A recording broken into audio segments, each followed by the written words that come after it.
Hello everyone. हम पढ़ रहे थे प्लांट फिजियोलॉजी के अंदर सेकेंडरी मेटाबोलाइट्स, और सेकेंडरी मेटाबोलाइट्स के अंदर हमने स्टार्ट किया था नाइट्रोजन कंटेनिंग कंपाउंड, जिसमें हमने एल्केलॉइड्स कंप्लीट कर लिए और साइनोजेनिक ग्लाइकोसाइड्स है वो भी कंप्लीट कर लिए। आज के सेशन में हम डिस्कस करेंगे glucosinolates and non protein amino acids. So start करते हैं सबसे पहले ग्लूकोसिनोलेट्स से। देखिए, ग्लूकोसिनोलेट्स क्या होते हैं। मैंने अपने पिछले लेक्चर में आपको बताया था कि ग्लूकोसिनोलेट्स भी प्लांट ग्लाइकोसाइड्स होते हैं।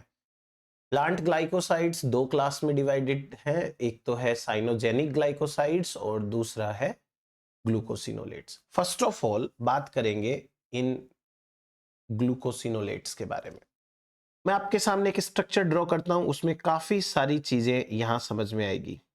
एक कार्बन एटम है, इसे कहते हैं central carbon.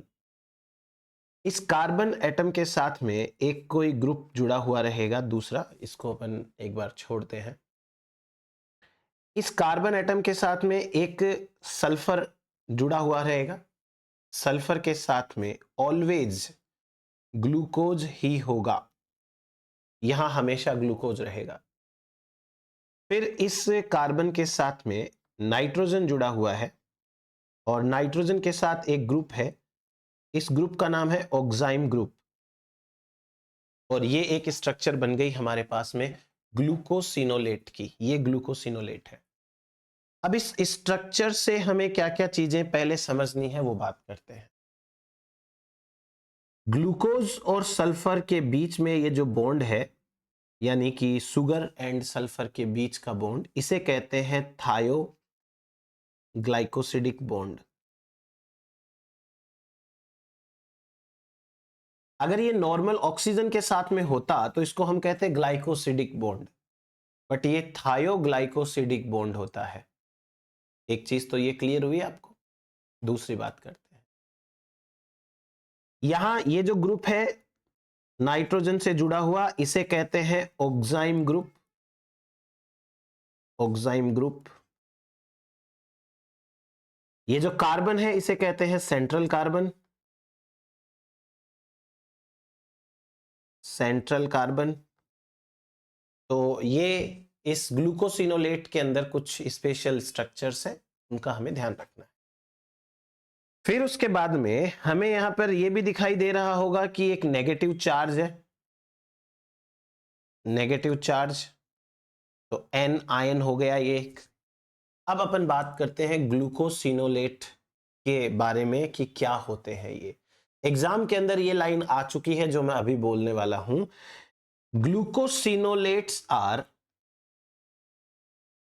Sulphur rich. Glucosinolates are sulphur rich. देखो, दो जगह सल्फर है, तो ये sulphur rich an ionic, negative charge है, सो एन आयनिक बीटा थायो ग्लाइकोसाइड्स।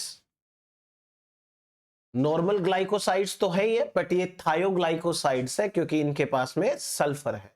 सल्फर के साथ में ये बॉन्ड बना हुआ है, so it is known as beta thioglycosides. So glucosinolates are sulphur rich an ionic beta thioglycosides. समझ में आ गया ये। उसके बाद में मैंने आपको ये बता दिया कि इनके पास में एक सेंट्रल कार्बन एटम होता है, और ये जो शुगर है इट इज ऑलवेज ग्लूकोज। ये हमेशा ग्लूकोज रहेगी। इसका इसे ग्लाइकेन ग्रुप भी बोलते हैं, इसको बोलते हैं glycan group. Glycan group, sugar है उसको ग्लाइकेन कहेंगे, तो ग्लाइकेन ग्रुप हो गया ये। एक नाइट्रोजन है वो ऑक्साइम ग्रुप से जुड़ी हुई है। और अब डिफरेंट टाइप के जो ग्लूकोसिनोलेट्स होते हैं वो अलग अलग अमाइनो एसिड से बनते हैं। यदि आपको ये याद हो कि ग्लूकोसिनो, ये जो साइनोजेनिक ग्लाइकोसाइड्स हैं वो साइनोजेनिक ग्लाइकोसाइड्स कैसे बने थे, अगर आपको ये याद है तो हमें यहां पर याद करने में इजी रहेगा कि ग्लूकोसिनोलेट्स हैं वो कैसे बनते हैं। साइनोजेनिक ग्लाइकोसाइड्स को बनाने के लिए मैंने कहा था VILFY, ये अमाइनो एसिड याद रखना, विल्फी। यहां 3 अमाइनो एसिड और जोड़ दो, MAW, विल्फी MAW। ये अमाइनो एसिड से बनते हैं ग्लूकोसिनोलेट्स। तो ग्लूकोसिनोलेट्स प्रिकर्सर एमिनो एसिड्स है ये। ग्लूकोसिनोलेट्स प्रिकर्सर एमिनो एसिड है विल्फी MAW। Methionine, alanine, tryptophan, valine, isoleucine, leucine, phenyl alanine and tyrosine. तो इतना समझ में आया आप लोगों को कि ग्लूकोसिनोलेट्स हैं वो किससे बनेंगे? ये जो 8 एमिनो एसिड्स हैं उनसे। खास बात यह है कि जो एमिनो एसिड की साइड चेन है उसके इलोंगेशन से बनते हैं, side chain elongation.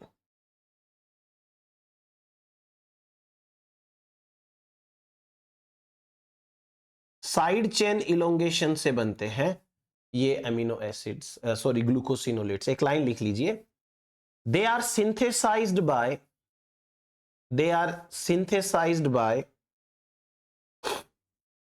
elongation in the side chain of precursor amino acids. They are synthesized by elongation in the side chain of precursor amino acids. Next point, mode of action देखिए। इनका mode of action भी almost similar सा ही है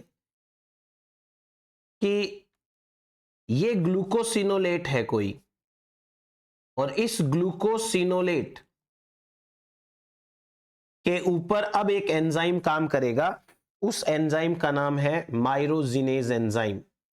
enzyme का नाम रहेगा माइरोजिनेज enzyme. ये है एंजाइम माइरोजिनेज, या इस माइरोजिनेज एंजाइम को कह सकते हैं बीटा थायोग्लाइकोसाइडेज, क्योंकि ये बीटा थायोग्लाइकोसिडिक बॉन्ड को तोड़ेगा। इससे ग्लूकोज तो अलग हो जाएगी, है ना, और ग्लूकोज के निकलने से पीछे जो स्ट्रक्चर बचती है उस स्ट्रक्चर को बोलते हैं एग्लाइकेन। उस स्ट्रक्चर को बोलते हैं एग्लाइकेन।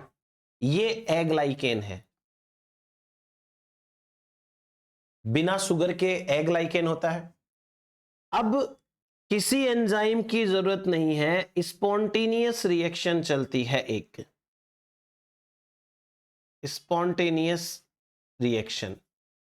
और इस स्पॉन्टेनियस रिएक्शन के अंदर क्या क्या बन सकता है? एक बनता है इस तरीके का कंपाउंड, इसे कहते हैं आइसोथायोसाइनेट।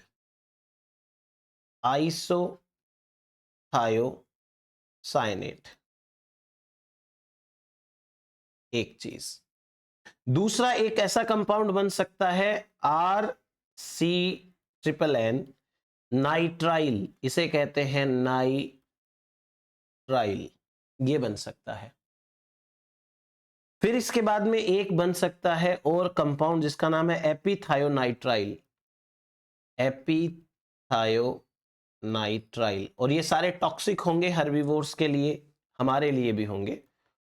ऑक्सोलिडिन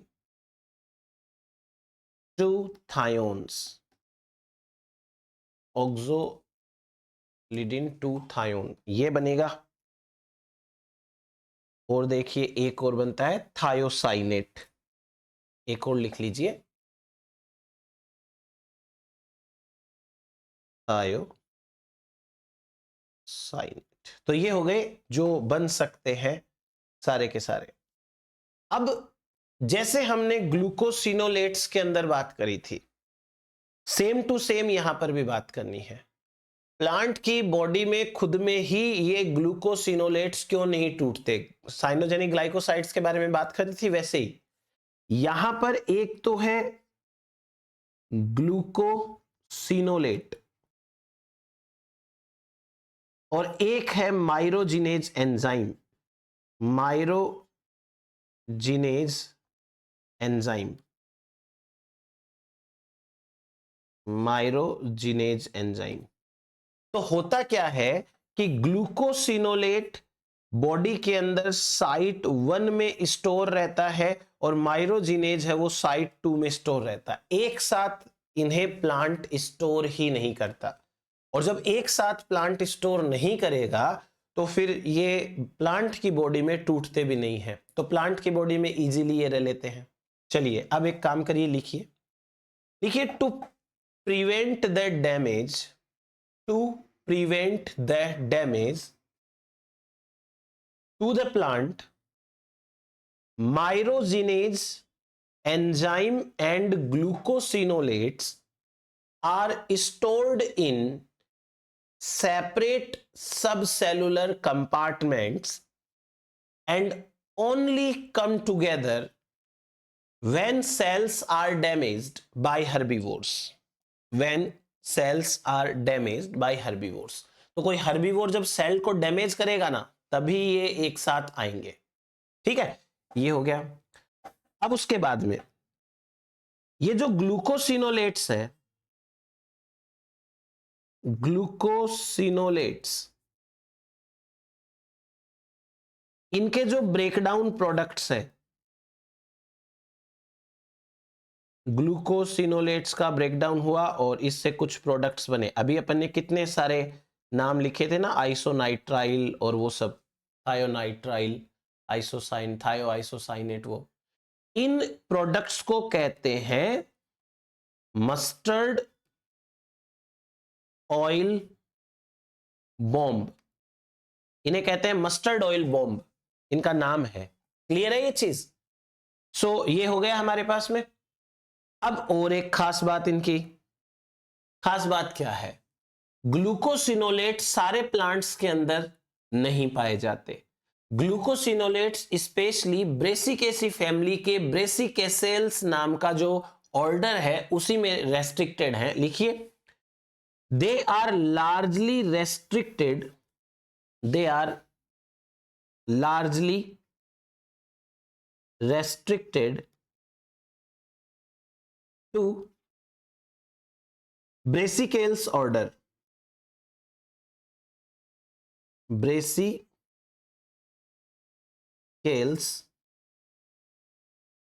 ऑर्डर, ब्रेसिकेल्स ऑर्डर है उसमें ये रेस्ट्रिक्टेड रहते हैं। जैसे अब इसका एग्जाम्पल लिखा देता हूं। एग्जाम्पल है ऑयल सीड रैप, सरसों, ऑयल सीड रैप, इसका बॉटनिकल नेम होता है ब्रेसिका नेपस।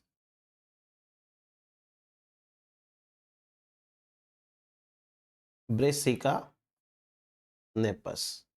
दूसरा है एक और, cabbage and broccoli, cabbage and broccoli, इसे कहते हैं ब्रेसिका ओलेरेशिया। इनके वार्नाकुलर नेम्स जो है वो अलग अलग हो जाएंगे, ओलेरेशिया। फिर उसके बाद में एक है रेडिश, इसमें भी ये पाए जाते हैं, ये आ जाएगा रेफेनस सेटाइवस,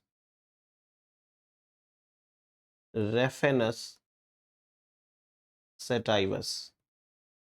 एक है हॉर्स रेडिश, हॉर्स रेडिश है आर्मोरेशिया, आर्मोरेशिया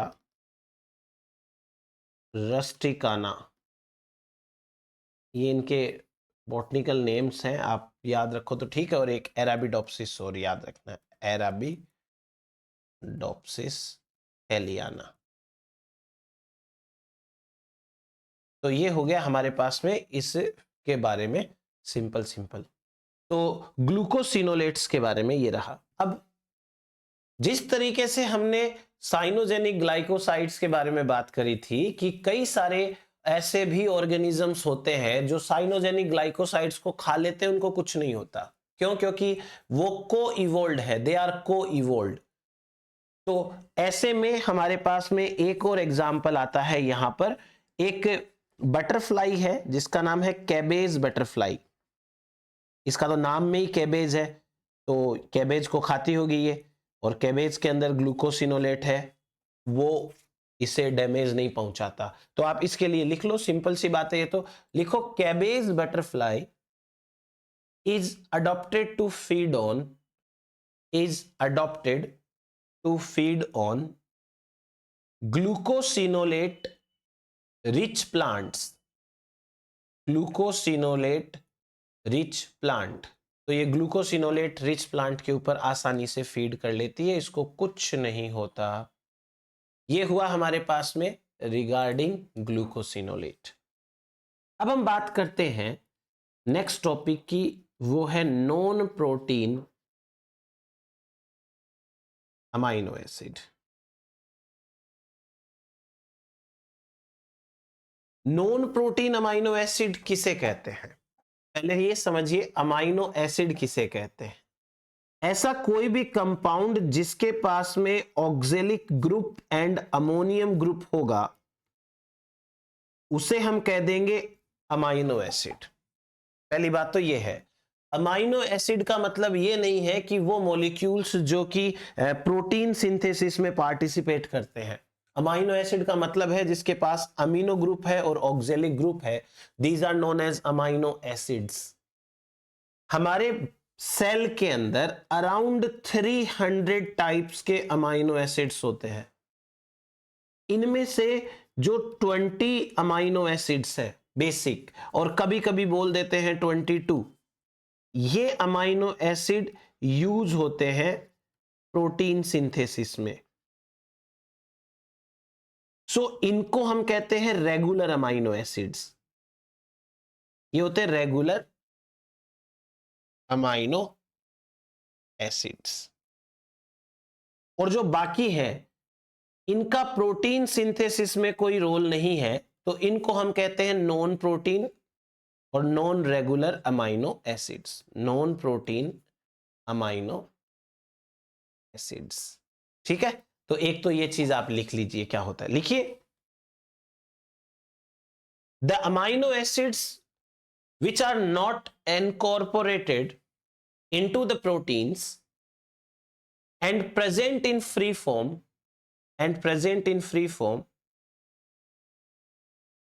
next point, they are used in plant defense, वो plant defense के अंदर जो है यूज होते हैं। अब मैं आपको एक चीज बताता हूं, होता क्या है, देखो ये जो नॉन रेगुलर अमाइनो एसिड है ना, ये नॉन रेगुलर अमाइनो एसिड में से कुछ कुछ ऐसे भी हैं जो structure wise regular amino acid से बहुत अच्छे से मैच करते हैं।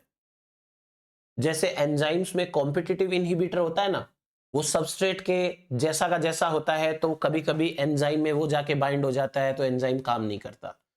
वैसे ही यहां पर भी क्या होता है, कुछ अमाइनो एसिड्स हैं वो रेगुलर अमाइनो एसिड्स के जैसे दिखते हैं, और ऐसा होने के कारण वो प्रोटीन के अंदर आ तो जाते हैं। पर आपको एक चीज बताता हूं, जैसे मान लीजिए कि कोई अमाइनो एसिड 1 है, ये अमाइनो एसिड 2 है, ये अमाइनो एसिड 3 है, और ऐसे करते करते बहुत सारे अमाइनो एसिड्स का एक चेन बना हुआ है। ये amino acid regular amino acid है, इनसे प्रोटीन बन गया। अब क्या होता है कि अमाइनो एसिड के अंदर साई एंड फाई एंगल्स होते हैं, और फाई एंगल के कारण ही एक प्रोटीन की प्रॉपर फोल्डिंग होती है। फोल्डिंग में हेल्पफुल रहते हैं ये बॉन्ड एंगल्स। फोल्डिंग प्रॉपर होगी तभी ये प्रोटीन क्या होगा, ये फंक्शनल होगा। जब प्रॉपर फोल्डिंग होती है तभी ये फंक्शनल होता है। ठीक है, ये फंक्शनल है। अब यदि इस प्रोटीन की चेन में गलती से कोई नॉन प्रोटीन अमाइनो एसिड आ गया, तो नॉन प्रोटीन अमाइनो एसिड के कारण रॉन्ग फोल्डिंग होगी, रॉन्ग फोल्डिंग, और ऐसा होने के कारण नॉन फंक्शनल एंजाइम बनेगा, और नॉन फंक्शनल एंजाइम बनेगा तो उस ऑर्गेनिज्म को बड़ी प्रॉब्लम होगी सरवाइव करने। अब मैं आपको कुछ उदाहरण बताता हूं, जैसे एक उदाहरण है कैनावेनिन। कैनावेनिन ये नॉन प्रोटीन अमाइनो एसिड है और इसकी स्ट्रक्चर मैच करती है आर्जिनिन के साथ में। बहुत सारी एग्जाम्स के अंदर कैनावेनिन ही पूछा जाता है। इसके अलावा एक और बताता हूं आपको मैं, एजिटिडिन टू कार्बोक्सिलिक एसिड, इसकी स्ट्रक्चर मिलती है प्रोलीन के साथ। प्रोलीन भी एक रेगुलर अमाइनो एसिड है। उसके अलावा एक है dopa,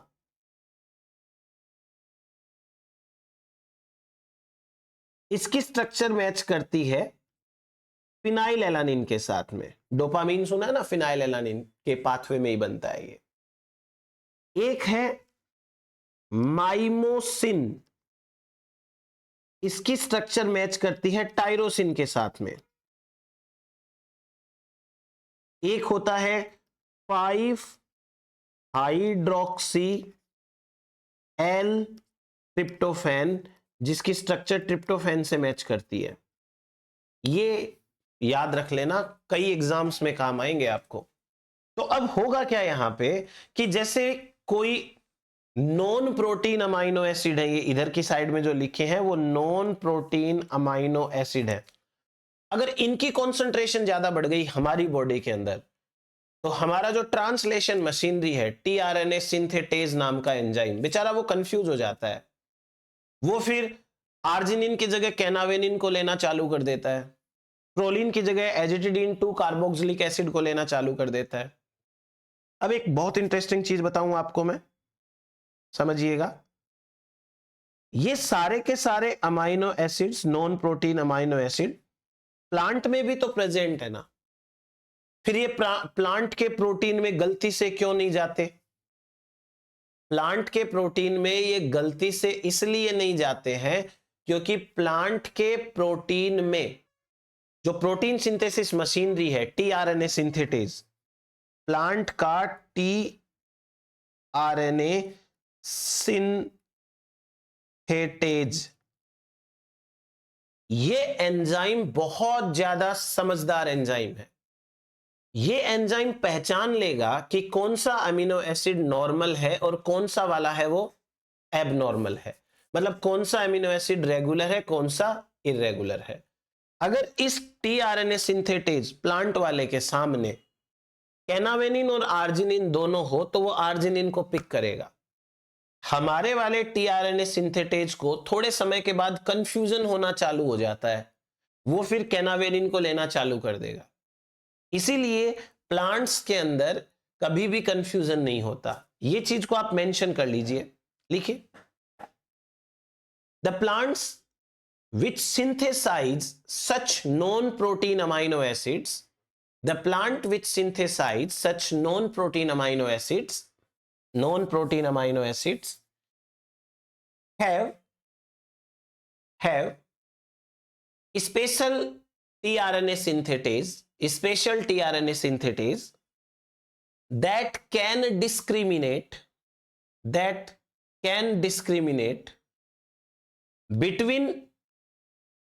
between cannavenin and arginine, that is between non-protein amino acid and protein amino acid। तो ये हुई हमारे पास में चर्चा सेकेंडरी मेटाबोलाइट्स की कंप्लीट। आपको इतना ही याद करना है, तो आप ये पढ़िए। नेक्स्ट टॉपिक के साथ हम जल्दी मिलेंगे। Thank you.